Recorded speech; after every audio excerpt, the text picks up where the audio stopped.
And I want to point out the perfect listening environment is a wide open environment where there aren't any walls to reflect. But most of us don't have the luxury of being in a large room whenever we play.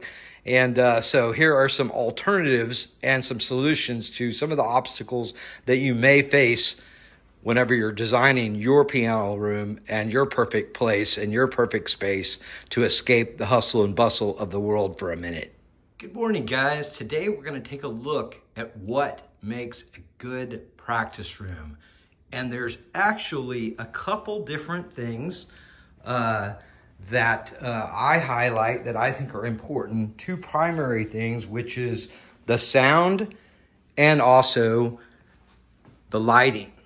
So let's go in and take a look at our room. Now, one thing that I did, which is probably not the best thing for acoustics, is I have this big glass door here that's 2.5 times the size of regular door.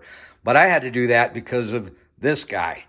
Yeah, that's right. That's Baby Sinatra. And he will get on my piano and jump on my piano, and that's not good. So we had to have this custom glass door made. And it actually slides into this piece, which is this big stage curtain.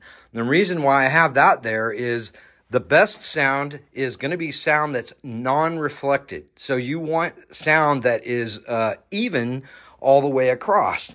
And that way you get a nice even tone all the way across the registers.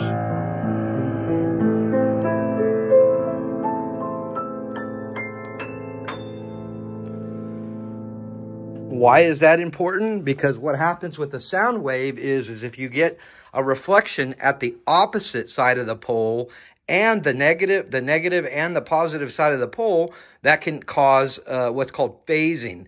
And phasing is when you have a dip in the tonal frequency in that place, in that frequency. So you can either have a dip or reinforcement. So that causes, dips in the sound waves across the spectrum and also high points in the spectrum. And you don't want that. So there's a couple ways that I keep from doing that. One is this room has carpeting. So if you already have a wood floor or a tile floor in your room, you can put a rug underneath of the piano to help you with this. But if you're building from scratch or if you already have carpet, hey man, that's the way to go if you have a big, perfect piano. Now, if you have a small piano that's a little lacking and you need some more volume, you can actually add reverb to a room by having a hard floor like wood. Wood is probably best. Tile is way too reflective and it can cause a lot of echoes and undesirable characteristics. Now, the other thing that I did in this room is any window or piece of glass, I put a thick stage curtain over that. The window behind it is actually a double pane window. So that's another important thing is we're keeping sound out that's from on the outside and keeping the good sound in. And so that's a good thing. Now, the walls in here are just drywall, which is actually a really good surface that's, doesn't reflect a lot of sound. And there's an opening, a space in between that and the other side of the wall, which is a lot of times wood or other drywall. It depends on whether it's an interior wall or exterior wall. Now, the other thing that I did in this room for the sound is I placed acoustic panels right behind you. Now, these are thick pieces of kind of like a foam material, and you could put these on with double-sided 3M tape, and they'll just stick up there and stay there. And what that does is it makes sure that I don't get any sound reflecting behind me, that all the sound is coming at me from the front, right? And that's what you want, is you want all the sound coming directly out of the cabinet and directly towards your ear. They call that being on axis with the sound wave. So if you have a good piano, which this is a Shigeru SK3, it's a 6'2", handmade piano by Kawai. It's simply one of the finest pianos in the world in this size. And so if you haven't played one of these, I highly recommend it. It's got a carbon fiber action. And this sound is immaculate. It is pristine. It is beautiful to listen to, no matter what genre of music that you're... but this is not about the piano. This is about creating the perfect piano room. So the other thing that I do is you notice I have 3 switches here, right? So these switches have dimmers on them as well.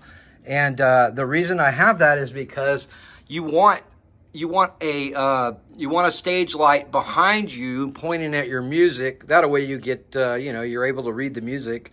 And then I have another one that points inside the piano. And that way, if the piano is in here and you have the door closed, for me, it's still quite a scene. So the other thing is the other light that I use this one right here. It's a canister style light, but if you can see, it actually has two lights in it. One featuring in one direction, the other one in the other direction. And so it just gives you good light dispersion, and the bulb is sideways. It's not pointing down. And so it gives you a nice nice dispersion. So anyways, now if you're using a microphone like I am, simple is always better, right? So I'm using a HyperCardioid. This is a Beta 58. This is the same microphone that that Elton John uses, and this used worldwide everywhere. And then I just have it connected to this vocal processor, and it's an analog one, and it uses I just use it to add a little bit of reverb. And then at the other end of the piano, I actually have a QSC 10.2. This thing is 2,000 watts, and I usually play that with the lid on the very smallest prop. That way I can hear myself, and the piano doesn't drown out the vocals. But anyways, now when I do recordings, I like to keep it simple, because you use the opposite side of your brain to do recordings than to do the creative part. So this is a Shure MV51. It's a kind of a little tripod here, and it's a condenser style mic, so it picks up a pretty wide dispersion of sound.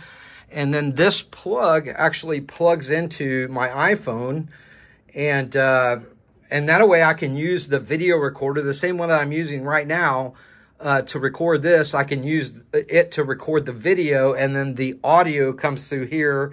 And there's an app with noise cancellation and equalizer, and it's only a couple $100. And so it's just really easy if you have a good, nice piano that has good harmonics to use that Shure mic. I mean, Shure mics are known the world round, and they're really great mics. So I hope you guys enjoyed this small tour of my piano room, and hope y'all have a really great day. Thanks for listening.